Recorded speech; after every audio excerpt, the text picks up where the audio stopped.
De l'agence d'urbanisme que j'ai le plaisir de présenter aujourd'hui.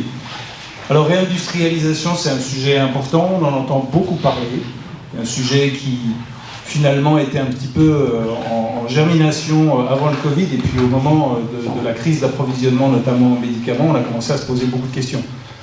Toutes celles et ceux qui connaissent bien l'industrie savent qu'elle s'est largement éclatée en termes de chaîne de valeur, de supply chain autour du monde pour des tas de raisons. Et partir dans l'autre sens, c'est un peu comme la transformation écologique, ça ne va pas être nécessairement un chemin facile, dans la mesure où ce qui nous a mené à une industrialisation aussi éclatée, avec des centres de compétences très focalisés, des plateformes mondiales, des usines mondiales ou régionales, à minima pour nous en Europe. C'est toute une logique qui s'est mise en place, et évidemment, comme je disais, la défaire, ça ne va pas être simple. Donc pour mieux comprendre où on va, on a pensé qu'il fallait toujours commencer par là d'où on vient, n'est-ce pas, Marie-Claire, qui va nous expliquer et nous remettre en tête certaines choses que nous savons, d'autres que nous allons découvrir autour de l'histoire industrielle de ce territoire, qui a évidemment, à la fois par son histoire, mais aussi par sa chance géographique d'être au cœur de l'Union européenne telle qu'elle est aujourd'hui, et de l'Europe avec la Suisse. Donc de nous remettre un petit peu cette perspective en tête. Et puis Didier Taverne va nous ouvrir justement le champ des possibles en nous évoquant quelques pistes autour de la possibilité de réindustrialiser notre territoire, enjeu qui, comme je l'ai dit, pour une ville de Mulhouse, pour le Sud-Alsace dans son ensemble, vu son histoire, vu sa position, mais vu aussi son savoir-faire, son esprit entrepreneurial et tout ce qui a conduit à l'essor de l'industrie au XIXe siècle, pourrait se prolonger dans le XXIe. Je vous remercie d'être là avec nous, merci à toutes et tous, et bonne matinée, à 9h comme d'habitude. Vous serez libre pour le reste de la journée. Merci. Merci. Bonjour à toutes et tous. Alors aujourd'hui, on va un peu innover. D'habitude, c'est plutôt l'AFUC qui fait l'intro, et puis notre invité qui fait le développement et la conclusion. Aujourd'hui, c'est Madame Ditou qui va faire l'introduction. Alors pourquoi a-t-on invité Madame Ditou? C'est parce qu'avec M. Jacquet, avec Madame Caméret, ils viennent de produire un bouquin formidable. Je vous assure, il n'y a pas de conflit d'intérêt, je n'ai aucune action chez les libraires mulhousiens, mais ce bouquin, il est superbe. On y apprend plein de choses, et je n'ai pas encore fini, mais on apprend plein de choses par petits bouts, parce qu'il y a plusieurs niveaux de lecture, plusieurs niveaux d'écriture, et donc on découvre des quantités de petites choses. Mais les petites choses dans l'histoire, elles ont du sens. Et je trouve que ça met du sens dans l'histoire, je trouve ça formidable. Alors si vous ne le connaissez pas, je vais vous le faire passer, vous aurez l'occasion de voir que c'est aussi un très bel ouvrage, côté iconographie. Et on va retrouver tout de suite, avec l'introduction de Madame Ditou, on va retrouver quelques-unes de ces gravures, images, photos, qui illustrent la Mulhouse industrielle, mais la Mulhouse industrielle qui dure jusqu'au XXe siècle. Moi, j'interviendrai dans un deuxième temps donc pour rappeler pourquoi il y a eu une prise de distance entre l'urbain et l'industrie, et pourquoi aujourd'hui, eh bien, la distance tend à se raccourcir et les industries tendent à se rapprocher des villes ou du tissu urbain. Je passe tout de suite la parole à Mme Ditou. Oui, merci beaucoup. Donc, si j'ai bien compris la commande, entre guillemets, on est autour de la question de la ville, du tissu urbain et de son rapport à l'industrie. Alors, le sous-titre « Une ville construite autour de l'industrie », je pourrais presque dire « Une ville construite par l'industrie ». Par exemple, je ne parlerai pas du logement social, ce n'est pas la question aujourd'hui, mais il est bien évident que 40% peut-être du patrimoine bâti mulhousien, c'est du logement social pour accueillir le monde ouvrier. Et donc derrière le phénomène d'industrialisation dont nous allons parler, puisque c'est la thématique d'aujourd'hui, n'oubliez pas que vous avez une société urbaine qui s'organise avec des classes sociales, et ça renvoie sur toute la problématique du fait qu'on n'a pas de classe moyenne à Mulhouse, ou des classes moyennes sous-dimensionnées à Mulhouse par rapport à notre taille. Bien. Alors, par rapport à ça, je voulais vous présenter d'abord quelques dates repères. Voilà, alors quelques repères de dates. Évidemment, j'enfonce des portes ouvertes, mais je voulais juste qu'on soit OK. Donc, ce qu'on appelle la première révolution industrielle, on l'a fait débuter en 1746. Il y a 3 dates, en quelque sorte, qui tendent le récit habituel sur l'histoire de Mulhouse. c'est 1523 le passage à la réforme, c'est 1746 la première manufacture d'impression sur étoffe, et 1798 le rattachement de Mulhouse à la France. Bon, et on vous dit c'est le début de la révolution industrielle. Bon, c'est faux, il faut attendre en fait 1812, lorsque vous avez l'introduction de la machine à vapeur, pour que véritablement on passe des manufactures à l'industrie. Hein. Et avant, vous n'êtes pas dans une société industrielle, c'est à partir seulement de 1812. Alors je me permets un petit rappel, la première filature à avoir reçu l'énergie à la vapeur, c'était la filature DMC, qui a survécu pendant 2 siècles pour tomber sous les coups des démolisseurs en 2013. Ça c'est mon petit côté CCPM et patrimoine. Hein. Voilà. Donc voilà le phénomène industriel. J'ai volontairement mis également les infrastructures de transport. C'est absolument essentiel parce que le phénomène industriel, Mulhouse est une Kleinweltstadt au XIXe siècle, c'est pas Bâle. Et donc, loin d'être une enclave fermée, repliée sur elle-même, elle a besoin d'infrastructures de transport pour faire venir les matières premières, puis pour exporter ses produits. Et donc, vous avez ces dates qui vont aussi organiser l'étalement de la tâche urbaine, hein, c'est-à-dire la mise en eau du canal du Rhône au Rhin, avec l'avenue d'Altkirch, puis le relief du Rehberg, hein, la ville bute. Elle ne peut pas s'étendre de ce côté-là, donc elle va pouvoir ensuite s'étendre vers le nord. Vous avez le début du chemin de fer, c'est la décennie 1830, la décennie des moyens de transport, donc le début du chemin de fer avec Nicolas Quéclin, qui est, vous le savez, le promoteur de ce quartier où nous sommes. Bien. Et alors donc, vous allez avoir, et ça c'est une autre idée, parce que c'est votre problématique aujourd'hui, c'est vous allez avoir, et ce sont les cartes que l'on va passer maintenant, une sortie hors les murs progressivement au cours des 2 siècles, hors les murs de la ville, de l'industrie. Donc la première carte, alors je précise que les cartes que je vous montre sont les cartes qui ont été réalisées par Pierre Fluck, que tout le monde connaît, et qui sont publiées dans son livre Trésor d'usine à Mulhouse. Mais par contre, le CCPM est en train, sous la direction de Pierre Vidal, de faire un site de cartographie des industries mulhousiennes au-dessus de 5 arts, donc vous imaginez, on va voir jusqu'au confetti, et ceci pour 6 périodes jusqu'à nos jours. Hein. Donc on aura des choses beaucoup plus précises dans l'année qui vient. Hein. Voilà. Donc pour l'instant, des cartes où Pierre a pu montrer le principal. Donc vous avez ici, sur le plan de 1797, donc avant le rattachement à la France, cette répartition des une trentaine à peu près de manufactures d'impression sur étoffe qui se développent dans la seconde moitié, après 1746, et dans ce qu'on appelle à l'époque une clandestinité paysagère. C'est la formule de, je vais retrouver son nom, Stéphane Jonas, et ce qui veut dire qu'en effet, c'est dans le bâti mulhousien, dans les arrière-cours ou dans les villas manufacturières, on ne construit pas, autrement dit, d'usine, on se glisse dans les espaces qui sont disponibles. Bon, vous avez tous vu la maison du 4 et 6 rue de la Loi, moins qu'on puisse dire, c'est que c'est pas une usine, voilà, hein, bon. Donc d'abord c'est ça. Et puis ensuite, donc à partir du Premier Empire, on a une première explosion hors les murs, avec ce qu'on pourrait appeler les perles le long du Steinbechlein, la formule est de Pierre Fluck, et puis des pôles. Alors les pôles que nous connaissons, c'est donc bien sûr tout à fait en haut le pôle DMC, ici, hein, qui s'étire le long du Steinbechlein en partant de Dornach, où il a été créé en 1800, pour venir donc sur le banc mulhousien. Ça c'est DMC. Ensuite, on a le pôle André Quéclin et compagnie, avec sa petite villa où il habitait juste à côté avant de construire donc, le Hasenrhein.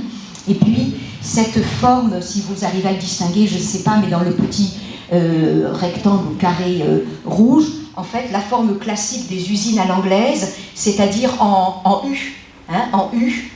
Et puis, bien sûr, du côté Porte-Jeune, l'autre pôle textile qui est Schlumberger. Hein. Alors, Et puis, évidemment, donc, un immense espace qui regroupe plusieurs entreprises et qui est à la porte du miroir. Hein, tout ce qui est maintenant les HLM de la rue de Silisheim, autour de la porte du miroir, c'est Charles Méguely, c'est ce qui est noté ici. Et on voit donc l'importance de la voie d'eau. Hein.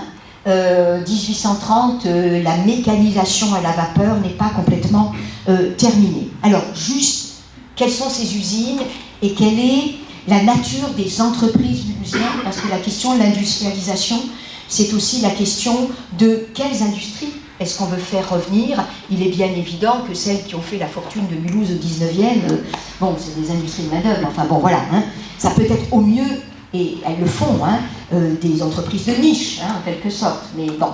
Alors, qu'est-ce qui se passe? C'est ce que j'appelle la Sainte Trinité ou la Troïka, c'est-à-dire qu'on a l'industrie textile en locomotive, avec le charbon, c'est le King Cotton, si je puis dire, hein, parce que c'est vraiment le coton, hein, qui est la fibre qui va s'imposer au début du 19e siècle.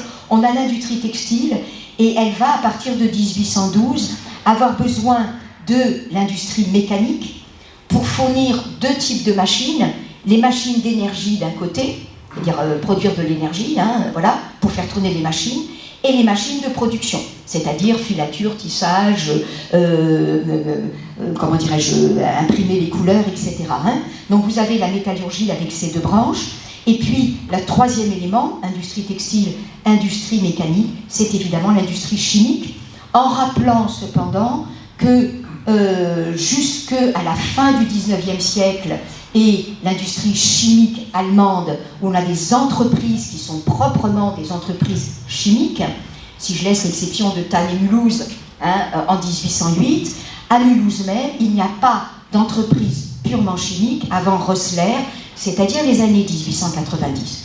Ça veut dire que les laboratoires de chimie sont dans les entreprises textiles, hein, et c'est les labos de, par exemple, les 500 couleurs, ou plus peut-être, de BMC. Hein. Voilà.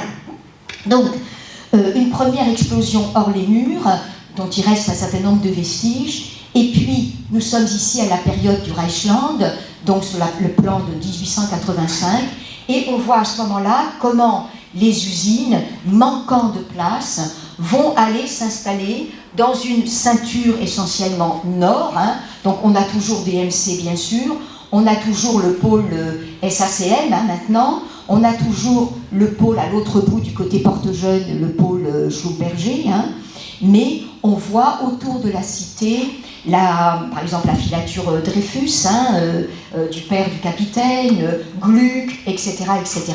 Donc là, on a, et c'est fondamental, c'est le réseau des tramways et le déplacement de l'ancien bassin devant la gare au nouveau bassin en 1874, qui va permettre d'apporter les matières premières, qui va permettre cette nouvelle ceinture au nord. Et puis, mais là je n'ai pas de carte, et c'est ça qui est intéressant, parce que maintenant on sort du banc mulhousien, on va vers Sausheim, on va vers Ilzach, on va vers là où les terrains sont moins chers. Eh bien, Pierre n'a pas fait la carte des années, je dirais, des années du XXe siècle, hein, en fait, où on a cette sortie hors du banc mulhousien, et qui va se confirmer avec les années 70. Alors Émile Muller, c'est le maire bâtisseur, mais c'est celui qui s'est rendu compte, ça lui paraissait une évidence, que d'une part, l'industrie textile allait se casser la bobine. Il en avait une conscience parfaitement claire. Il faut dire que 1930 était arrivé. J'espère que c'est pas trop long, il faut que je me dépêche. Et donc, il craignait aussi beaucoup, parce que c'était annoncé, la fin des mines de potasse. Et donc, il s'est battu pour faire venir Peugeot dans la Hart, hein, en 1962. Mais ça veut dire, du coup, qu'il s'est battu, et on s'en rappelle rarement, c'est qu'il s'est battu pour faire de Mulhouse un nœud autoroutier. C'est-à-dire, il a complété l'offre de transport par le nœud autoroutier dans les années 70, qui ont permis ainsi d'accompagner ce zonage industriel qui a exporté loin de Mulhouse ces grands centres industriels. Alors, je voulais juste terminer, parce que là, je suis juste un peu dépassée, par quelques images pour vous montrer ce qu'étaient les emprises urbaines des villes. Ça, c'est la Bench. Alors peut-être, est-ce qu'on peut repérer ici le lycée Montaigne, ici, hein. Et donc, vous voyez à peu près l'emplacement. Et ça, c'est le tribunal d'instance, hein, je ne crois pas de grande instance, je ne sais plus lequel des deux, voilà. Et donc, vous imaginez un peu la place de l'Europe, enfin, vous imaginez un peu l'emprise urbaine, dans les années 20, l'entreprise fonctionne encore, elle se casse la bobine en 1932, hein, en 1932, lors de la grande crise. Hein. Et puis, une autre image, celle de la SACM à la fin des années 90. Pourquoi c'est la fin des années 90 ? Parce que vous voyez que les destructions ont commencé. Vous avez ici la fonderie, hein, qui n'est déjà plus une fonderie, bien sûr. Et là, vous avez un bâtiment dont la destruction m'a arraché le cœur. J'ai la photo de la destruction. C'est le Gaspard Ziegler, qui aurait été un magnifique comment ça s'appelle, parking, étant donné la nature de parking en silo, donc en quelque sorte, étant la nature du bâtiment. Hein. Donc vous avez des emprises urbaines absolument remarquables. Je n'ai pas parlé de DMC, je n'ai pas de photo de DMC, mais évidemment on travaille dessus. Mais les travaux de Pierre Fluc, de Pierre Vidal et du groupe Atelier Patrimoine Bâti montrent également l'insertion d'une multitude de petites entreprises, de PME en quelque sorte, dans le tissu urbain, en particulier le faubourg de Colmar. Hein, mais ceci est invisible par les travaux historiques qui ont surtout porté sur les très très grosses entreprises. Voilà, donc une ville qui a été fabriquée par l'industrie, et donc oui, le retour de l'industrie, et ça c'est ma dernière idée, quand on pense à la rénovation de la fonderie, on ne peut pas imaginer un bâtiment qui était plus adapté à sa fonction de fonderie que celle-là, avec alimentation des matières premières par le haut, enfin, c'était du point de vue de sa construction parfaitement adapté à son objet qui était la fonderie. 1962, il n'y a plus de coulée de fonte et elle s'est adaptée à toutes ses fonctions et en particulier l'université de façon hyper facile. Autrement dit, plus un bâtiment a été conçu intelligemment pour une fonction, plus il a été de qualité architecturale, que ce n'était pas un hangar comme on les trouve au Caligone par exemple, plus il y a une qualité de réflexion architecturale et plus il est adaptable. Plus il est spécialisé et plus il est adaptable. Donc on en a beaucoup, des bâtiments comme ça à Mulhouse. Je vous remercie. Je ne vais pas être trop longue, pardon. Non, pas du tout. Voilà. C'est nous qui vous remercions pour cet éclairage historique. Vous allez voir, il y a plein de renvois à l'actualité. Alors, premier temps de mon propos, d'abord, il ne faut pas se tromper. Quand on parle de retour de l'industrie en ville, les villes, comme l'invite vient de le dire, se sont toujours construites autour des activités. Finalement, les villes sont devenues, je dirais, résidentielles, ont progressivement exclu les activités, mais toutes les villes se sont construites, quartier des potiers, quartier des abattoirs, quartier de... qu'on l'a rebaptisé d'ailleurs, par couleur. Quartier des abattoirs, ça fait pas beau, alors c'est devenu quartier des beaux-arts, par exemple à Montpellier. Vous voyez, c'est plus noble. Mais c'est aussi notre regard sur l'industrie qui est en jeu. Ce que je voudrais aussi rappeler, c'est que Mulhouse, et vous venez de le dire également, il y a toujours de l'industrie en ville. À Mulhouse, ça c'est une carte de 2023, et ce sont quelques-uns des sites industriels de plus de, je crois, 10 salariés, mais on trouve des sites industriels de plus de 100 salariés dans le tissu urbain de la ville de Mulhouse. Si j'avais fait ça à l'échelle M2A, il y en aurait encore plus. Mais on fabrique des machines pour l'industrie textile, on fabrique Clancy Motors, on fabrique des quantités de choses, on fabrique des moteurs de forte puissance à la fonderie, tout ça c'est dans le tissu urbain. Et donc il n'y a pas, je dirais, il n'y a pas de raison essentielle pour exclure les activités productives du tissu urbain. Et on en donnera pas mal d'exemples par la suite. Enfin, bien sûr, on ne va pas faire revenir, vous l'avez dit également, on ne va pas faire revenir des sites de 10 000 salariés, 5 000, ni même 2 000, dans le tissu urbain, sur la place de la Réunion, mais c'est vraiment dans la possibilité d'inclure des activités productives dans le tissu urbain. Arrêtons la logique de zonage qui consistait à toujours mettre à l'extérieur, loin, dans des zones spécialisées, mais de très faible qualité, effectivement. Non, il y a de la place pour des activités productives, industrielles, dans le tissu urbain. Alors pourquoi finalement on a exclu progressivement, on a rejeté à l'extérieur, on a mis au banc les activités industrielles? Tout simplement parce qu'après-guerre, on était dans un état planificateur, il fallait reconstruire. Alors je ne suis pas historien, mais à grands traits, on était dans une logique de fonctionnalisme et de zonage, qu'on a en architecture, en aménagement et en urbanisme. Et puis il fallait reconstruire et faire de la quantité. C'est-à-dire qu'il fallait reconstruire la France, donc il fallait d'énormes sites de production d'acier. Quand l'automobile s'est développée, il fallait construire des millions de bagnoles. Et puis, on était dans une logique de quantité, donc on a eu une préférence pour les très grands sites. Alors, on a parlé de PSA parce que c'est local, 250 hectares de mémoire, mais c'est tout petit à l'échelle nationale. Fos-sur-Mer, c'est 10 000 hectares. Donc, 10 000 hectares, vous voyez, c'est quand même une emprise qui échappe, je dirais, à Lyon. Alors, les raisons qu'on a mis en avant, au-delà de la logique de zonage dans laquelle on était, etc., c'est que l'industrie crée des nuisances, avec notamment des flux de main-d'œuvre, des flux de camions, etc., etc. Et puis, un autre argument, c'est ajouté au fur et à mesure, c'est le risque industriel. Céveso, c'est 76, Bhopal, 94, Toulouse, 2000 et quelques. Et on se dit, comment on a pu laisser encore de l'industrie en ville, presque dans le tissu urbain, dans le cas de Toulouse.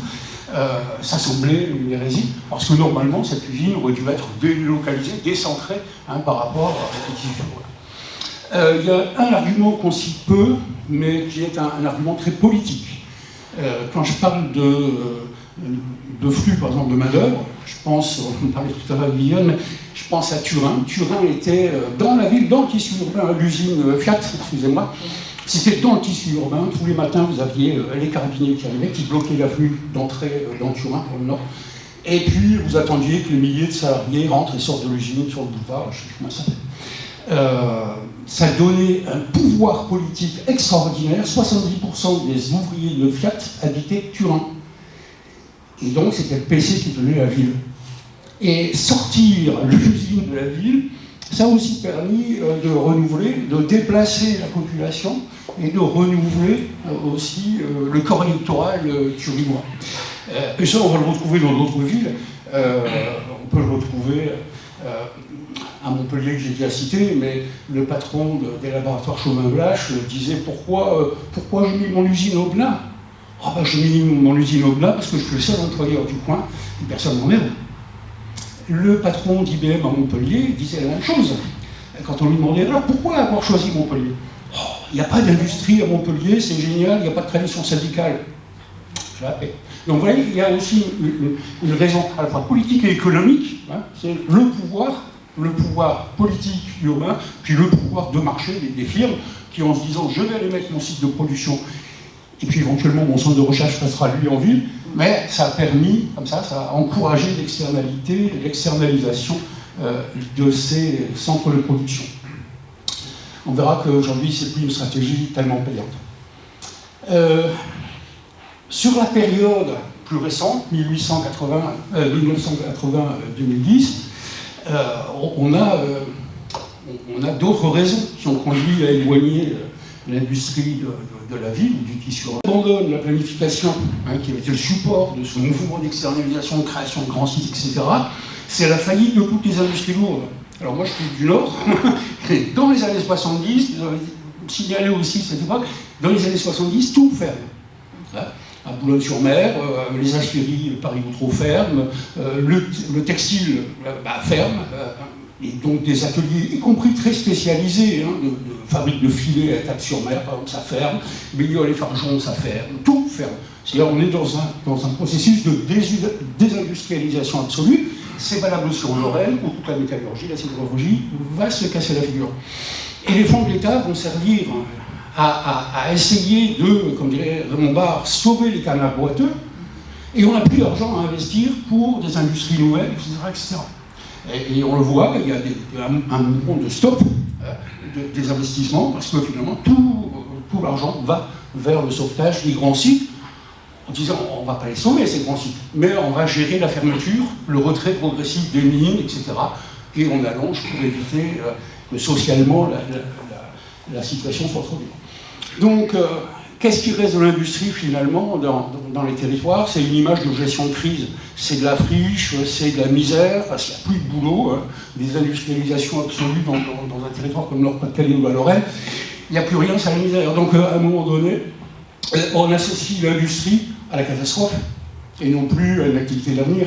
Et donc on s'en désintéresse totalement, il n'y a plus de politique industrielle, à partir des années 70, il n'y a plus de politique industrielle, on ne retrouvera une politique industrielle qu'à partir de 2010, à peu près. Et parallèlement, eh bien, on a une tertiarisation de l'économie, qui est à la fois un mouvement, j'allais dire naturel, ça n'existe pas bien sûr, mais un mouvement économique, il y a des activités de services, commerce et services qui vont se développer. Et puis, c'est aussi une volonté politique. L'État se dit, bah, tiens, finalement, on a une vision naturaliste, qu'on a héritée de l'économie, de la théorie économique des années 10, des 1910. Un mouvement naturel, je passe du primaire au secondaire au tertiaire. Alors, encourageons des géants des services, des banques, des assurances, etc. Puisque l'industrie ne vaut plus rien. Enfin, un dernier élément pour lequel l'industrie s'est éloignée de la ville, c'est tout simplement que le taux de profit dans l'industrie est beaucoup plus faible, ou était beaucoup plus faible, que dans les services et le commerce. Et un seul exemple, vous créez une zone d'activité mixte, comme à Sosal, vous êtes sûr qu'il n'y aura que du commerce. Même s'il y avait de la surface pour faire aussi de l'industrie ou autre, si vous faites du mixte, vous êtes sûr que le commerce de luxe, de Porsche, de Maserati, etc., prendront le dessus. Donc ça crée un effet d'éviction. C'est-à-dire que l'industriel qui a une profitabilité plus faible, bah, finalement, il va plus loin, puisque le tissu urbain est trop cher pour lui. Alors, une fois posé cela, pourquoi les industries d'aujourd'hui reviendraient-elles dans le tissu urbain plutôt que de rechercher comme ça à aller à la campagne ou hors urbain? Alors d'abord, on a des entreprises aujourd'hui, elles sont de beaucoup plus petite taille. Vous voyez bien un site comme Peugeot, moi quand je suis arrivé en 2009, ils étaient encore un peu plus de 10 000. Aujourd'hui, ils sont à 4 500 quand tout va bien. Donc on n'a plus besoin d'autant d'espace. Les besoins fonciers sont moindres, il y a le compactage des sites industriels, PSA, Stellantis maintenant est un très bon exemple, il y a 60, 70 hectares qui sont inutilisés. Voilà. On a aussi des productions qui sont beaucoup plus spécialisées. Avant, on faisait un peu de tout. On était des groupes intégrés. Poltex, par exemple, en Pologne, à Rouge, ils prenaient de la laine qui arrivait du RSS et ils ressortaient du produit fini. Ils faisaient tout en interne. Ça, c'est fini. Aujourd'hui, je vais me spécialiser sur un segment de la production. Et parce qu'on est dans l'échelle mondiale, effectivement, on est dans l'échelle mondiale, donc celui qui est capable de faire à moindre coût tel petit morceau de la production fait tel morceau de production. Et donc on a des usines beaucoup plus petites qu'avant. Elles sont aussi beaucoup plus intensives en technologie. Un bon robot vous fait quand même le travail de quelques dizaines d'ouvriers. C'était il y a Fiat, il y a quelques années, qui avait fait une jolie pub, c'est la première voiture fabriquée par la main du robot. C'est-à-dire qu'on est capable de fabriquer, effectivement, aujourd'hui, une quantité incroyable de biens avec très peu de personnel. Donc, taille réduite. On est sur des marchés à beaucoup plus forte valeur ajoutée. Aujourd'hui, l'industrie qui reste en France ou qui revient en France, elle est sur des marchés avec de la valeur ajoutée. On est incapable de concurrencer les Chinois, les Philippins, les Indonésiens, etc., avec des produits à très bas coût. Et donc, soit vous trouvez votre petit segment avec une très forte valeur ajoutée, soit vous ne pouvez pas venir. Et puis, on a quand même aujourd'hui un peu plus d'attention pour la maîtrise des risques. Et puis, comme les usines sont plus petites, que ça crache moins de fumée, etc., on les voit moins, s'il y en a. Et comme l'emploi est rare en plus, on a tendance à minimiser les risques liés. Donc, finalement, toute une série d'ingrédients sont présents pour faire en sorte que le retour des activités productives soit possible. Ça, ce sont des raisons, j'allais dire générales. Il y a des raisons complémentaires, il y a des raisons qui sont attachées aux entreprises. Aujourd'hui, une entreprise, elle est plus technologique, elle est sur un segment à forte valeur ajoutée ou à plus forte valeur ajoutée, eh ben, elle a besoin de compétences spécifiques. J'ai besoin de compétences et besoin d'ingénierie. Je n'assure plus forcément en interne mon ingénierie, donc j'ai besoin de services d'ingénierie à proximité. J'ai besoin de labos de recherche. Parce que je suis dans la chimie, on voit avec qui travaille l'UHA. Le labo de chimie, l'UHA, c'est EPIC, Madère, etc., qui ont besoin de compétences de recherche pour innover, mettre en place de nouveaux produits qui leur permettront de rester effectivement sur des marchés à forte valeur ajoutée. Elles ont besoin, dès lors que je parlais tout à l'heure de robots, oui, les robots, il faut les maintenir. Et donc j'ai besoin de maintenanciers industriels. Aujourd'hui, les robots sont programmables, donc j'ai besoin d'informaticiens industriels. J'ai besoin d'automaticiens, j'ai besoin d'une main-d'œuvre ultra qualifiée et qui n'est pas évidente à trouver. On sait que c'est dans le tissu urbain qu'on va trouver la main-d'œuvre la plus qualifiée et ce n'est pas dans le tissu rural. Hein. Et donc on a beaucoup de difficultés à recruter. C'est pour ça que Salomon, par exemple, quand il rapatrie en France une partie de ses activités, ne va pas dans son site historique qui est éloigné d'Annecy, mais s'implante dans Annecy, parce que d'abord c'est une vitrine, et ensuite parce qu'elle sait que c'est le seul endroit où les cadres et les ingénieurs, les techniciens voudront venir vivre et travailler.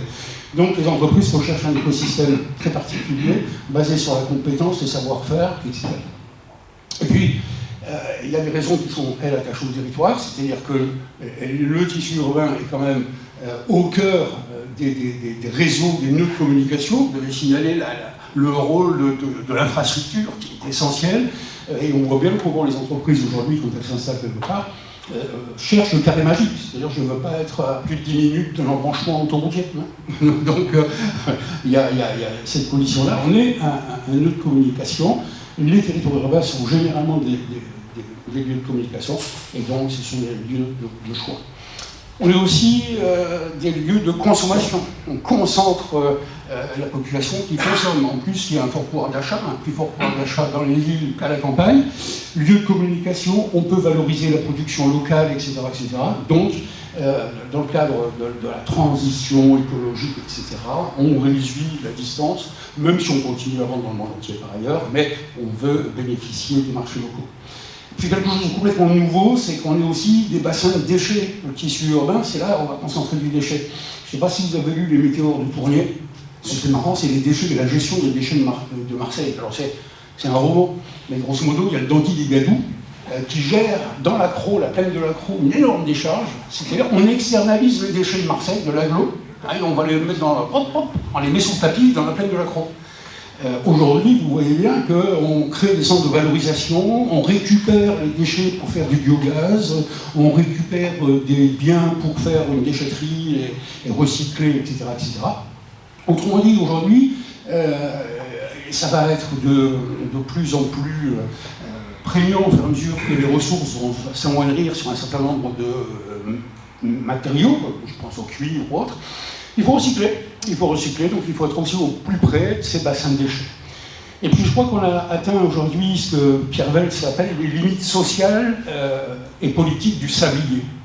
Alors ça, c'est quelque chose sur lequel il faut insister, c'est que l'industrie a présenté, parce qu'il y avait des puissances syndicales, a présenté toujours des niveaux de revenus supérieurs aux activités tertiaires. Vous supprimez l'industrie, vous supprimez les classes moyennes. Et donc dans les villes aujourd'hui, ne restent que les plus pauvres et les plus riches, mais au milieu il n'y a plus rien. D'où la figure du sablier. J'ai des riches, j'ai des pauvres, et au milieu j'ai plus rien. Et oui, Pierre Veltz, il illustre quelque chose qui est aujourd'hui perçu beaucoup plus largement, c'est qu'il faut travailler les classes moyennes, et l'une des façons c'est de recréer de l'industrie dans le tissu urbain pour recréer cette classe moyenne qui peut être aussi animée, qui a une culture industrielle, qui peut aussi être, bien sûr, un facteur de stabilité et aussi de contestation, mais au moins il y a une classe moyenne et qui peut se faire entendre d'une manière un peu plus structurée que si on n'a que des pauvres face aux plus riches. Donc, en conclusion, et après je vous donne la parole, Je reprends les termes de Nadine Lebrateau. La ville productive a un avenir. Il y a quand même quelques conditions à remplir. Il faut avoir du foncier. C'est-à-dire que si à chaque fois qu'on a un site d'activité économique dans le tissu urbain, on le rase pour faire du logement bas de gamme, c'est pas génial comme stratégie. Hein. Voilà. Il faut garder du foncier et il faut le sanctuariser dans le PLUI qui est en cours. Oui, il faut afficher clairement, on veut de l'industrie, on veut de la production, on veut des entreprises dans le tissu urbain, et donc il faut sanctuariser des sites. Mais je l'ai dit, on ne va pas installer n'importe quoi, n'importe où, donc il faut aussi se doter de critères très clairs de ce qu'on veut accueillir. Et là, on a des exemples. À Lyon, ils ont mis toute une grille d'analyse des projets d'installation d'entreprises. Quels sont ses impacts économiques, sociaux, environnementaux, etc. En quoi ça s'insère dans l'écosystème local. Et à partir de là, quand il y a une entreprise qui fait une demande, on agrée la demande ou pas. Donc on peut aussi choisir, on a des critères très objectifs pour savoir ce qu'on souhaite accueillir. Et puis il faut savoir saisir les opportunités, c'est-à-dire qu'on a divers fonds, des fonds friches, etc. Il faut aussi aller à la pêche de ce côté-là pour pouvoir effectivement engager les financements nécessaires, recycler du foncier économique, des fois qui est pollué, sur lequel il y a des installations à refaire complètement, ça coûte très cher. Donc il y a effectivement des conditions à mettre en place, mais on peut penser raisonnablement que l'industrie a sa place en ville et a toutes ses chances en ville. Je vous laisse la parole.